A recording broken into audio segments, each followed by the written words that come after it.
Numbers 32. The Transjordan tribes. The Reubenites and Gadites, who had very large herds and flocks, saw that the lands of Jazer and Gilead were suitable for livestock.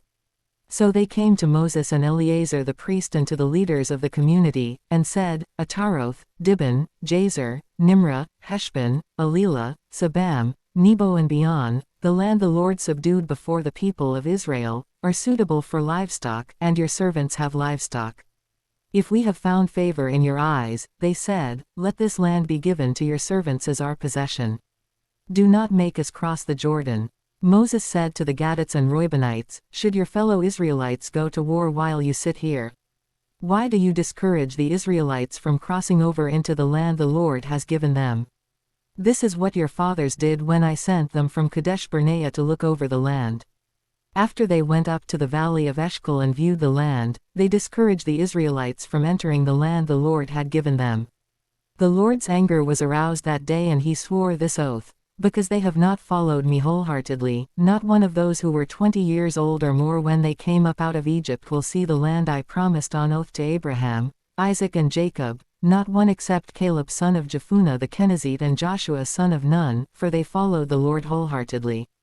The Lord's anger burned against Israel and he made them wander in the wilderness 40 years, until the whole generation of those who had done evil in his sight was gone. And here you are, a brood of sinners, standing in the place of your fathers and making the Lord even more angry with Israel. If you turn away from following him, he will again leave all this people in the wilderness, and you will be the cause of their destruction. Then they came up to him and said, we would like to build pens here for our livestock and cities for our women and children. But we will arm ourselves for battle and go ahead of the Israelites until we have brought them to their place. Meanwhile our women and children will live in fortified cities, for protection from the inhabitants of the land. We will not return to our homes until each of the Israelites has received their inheritance.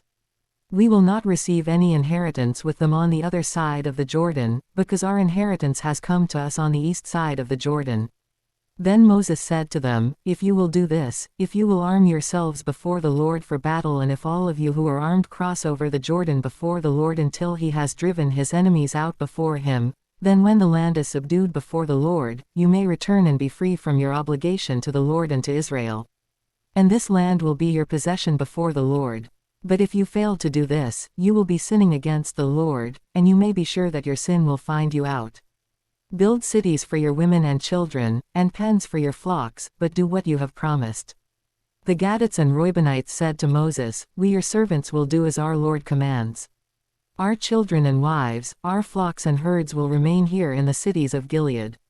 But your servants, every man who is armed for battle, will cross over to fight before the Lord, just as our Lord says. Then Moses gave orders about them to Eleazar the priest and Joshua son of Nun and to the family heads of the Israelite tribes. He said to them, if the Gadites and Reubenites, every man armed for battle, cross over the Jordan with you before the Lord, then when the land is subdued before you, you must give them the land of Gilead as their possession.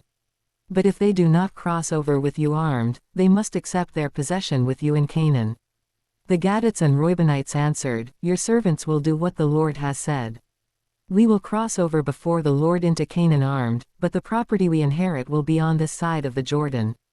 Then Moses gave to the Gadites, the Reubenites and the half-tribe of Manasseh son of Joseph the kingdom of Sihon king of the Amorites and the kingdom of Og king of Bashan, the whole land with its cities and the territory around them. The Gadites built up Dibon, Ataroth, Aroer, Atroth-Shophan, Jazer, Jogbehah, Beth-Nimrah and Beth-Haran as fortified cities, and built pens for their flocks. And the Reubenites rebuilt Heshbon, Elilah and Kiriataim, as well as Nebo and Baal-meon. These names were changed, and Sibmah. They gave names to the cities they rebuilt. The descendants of Machir son of Manasseh went to Gilead, captured it and drove out the Amorites who were there. So Moses gave Gilead to the Machirites, the descendants of Manasseh, and they settled there. Jair, a descendant of Manasseh, captured their settlements and called them Havoth-Jair. And Nobah captured Kenath and its surrounding settlements and called it Nobah after himself. Numbers 33. Stages in Israel's journey. Here are the stages in the journey of the Israelites when they came out of Egypt by divisions under the leadership of Moses and Aaron. At the Lord's command Moses recorded the stages in their journey. This is their journey by stages. The Israelites set out from Ramesses on the 15th day of the first month, the day after the Passover. They marched out defiantly in full view of all the Egyptians, who were burying all their firstborn, whom the Lord had struck down among them, for the Lord had brought judgment on their gods. The Israelites left Ramesses and camped at Succoth. They left Succoth and camped at Etham, on the edge of the desert. They left Etham, turned back to Pi-Hahiroth, to the east of Baal-Zephon, and camped near Migdal. They left Pi-Hahiroth and passed through the sea into the desert, and when they had traveled for 3 days in the desert of Etham, they camped at Marah. They left Marah and went to Elam, where there were 12 springs and 70 palm trees, and they camped there. They left Elam and camped by the Red Sea. They left the Red Sea and camped in the desert of Sin. They left the desert of Sin and camped at Dophkah. They left Dophkah and camped at Elush. They left Elush and camped at Rephidim, where there was no water for the people to drink. They left Rephidim and camped in the desert of Sinai. They left the desert of Sinai and camped at Kibroth Hattaavah. They left Kibroth Hattaavah and camped at Hazeroth. They left Hazeroth and camped at Rithmah. They left Rithmah and camped at Rimmon Perez. They left Rimmon Perez and camped at Libnah. They left Libnah and camped at Rissah. They left Rissah and camped at Kehelatha. They left Kehelatha and camped at Mount Shepher. They left Mount Shepher and camped at Harada. They left Harada and camped at Makaloth. They left Makaloth and camped at Tahath. They left Tahath and camped at Terah. They left Terah and camped at Mithkah. They left Mithkah and camped at Hashmanah. They left Hashmanah and camped at Moseroth. They left Moseroth and camped at Bene Jaakan. They left Bene Jaakan and camped at Hor-Haggidgad. They left Hor-Haggidgad and camped at Jotbatha. They left Jotbatha and camped at Abronah. They left Abronah and camped at Ezion-Geber. They left Ezion-Geber and camped at Kadesh, in the desert of Zin. They left Kadesh and camped at Mount Hor, on the border of Edom.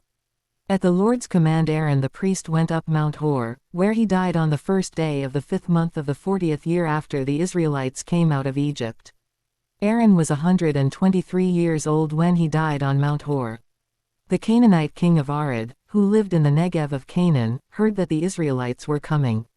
They left Mount Hor and camped at Zalmanah. They left Zalmanah and camped at Punan. They left Punan and camped at Oboth. They left Oboth and camped at Abarim, on the border of Moab. They left Abarim and camped at Dibon-Gad. They left Dibon-Gad and camped at Almon-Diblathaim. They left Almon-Diblathaim and camped in the mountains of Abarim, near Nebo. They left the mountains of Abarim and camped on the plains of Moab by the Jordan across from Jericho.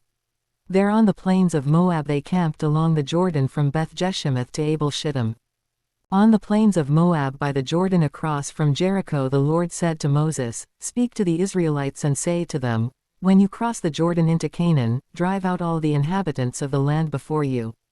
Destroy all their carved images and their cast idols, and demolish all their high places. Take possession of the land and settle in it, for I have given you the land to possess. Distribute the land by lot, according to your clans. To a larger group give a larger inheritance, and to a smaller group a smaller one. Whatever falls to them by lot will be theirs. Distribute it according to your ancestral tribes. But if you do not drive out the inhabitants of the land, those you allow to remain will become barbs in your eyes and thorns in your sides. They will give you trouble in the land where you will live. And then I will do to you what I plan to do to them." Numbers 34. Boundaries of Canaan. The Lord said to Moses, "Command the Israelites and say to them, when you enter Canaan, the land that will be allotted to you as an inheritance is to have these boundaries. Your southern side will include some of the desert of Zin along the border of Edom. Your southern boundary will start in the east from the southern end of the Dead Sea, cross south of Scorpion Pass, continue on to Zin and go south of Kadesh Barnea. Then it will go to Hazar Adar and over to Asman, where it will turn, join the Wadi of Egypt and end at the Mediterranean Sea. Your western boundary will be the coast of the Mediterranean Sea. This will be your boundary on the west. For your northern boundary, run a line from the Mediterranean Sea to Mount Hor and from Mount Hor to Labo Hamath. Then the boundary will go to Zedad, continue to Ziphron and end at Hazar Enan. This will be your boundary on the north. For your eastern boundary, run a line from Hazar Enan to Shepham. The boundary will go down from Shephem to Riblah on the east side of Ain and continue along the slopes east of the Sea of Galilee. 8 Then the boundary will go down along the Jordan and end at the Dead Sea. This will be your land, with its boundaries on every side. Moses commanded the Israelites, assign this land by lot as an inheritance. The Lord has ordered that it be given to the 9.5 tribes, because the families of the tribe of Reuben, the tribe of Gad and the half-tribe of Manasseh have received their inheritance.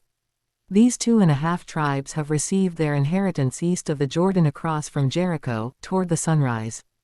The Lord said to Moses, These are the names of the men who are to assign the land for you as an inheritance, Eleazar the priest and Joshua son of Nun. And appoint one leader from each tribe to help assign the land. These are their names: Caleb son of Jephunneh, from the tribe of Judah; Shemuel son of Ammihud, from the tribe of Simeon; Eldad son of Kislon, from the tribe of Benjamin; Buki son of Joli, the leader from the tribe of Dan; Haniel son of Ephod, the leader from the tribe of Manasseh son of Joseph; Kemuel son of Shipton, the leader from the tribe of Ephraim son of Joseph; Elizaphan son of Parnach, the leader from the tribe of Zebulun; Paltiel son of Azan, the leader from the tribe of Issachar; Ahihud son of Shelemi, the leader from the tribe of Asher; Pedahel son of Ammihud, the leader from the tribe of Naphtali. These are the men the Lord commanded to assign the inheritance to the Israelites in the land of Canaan.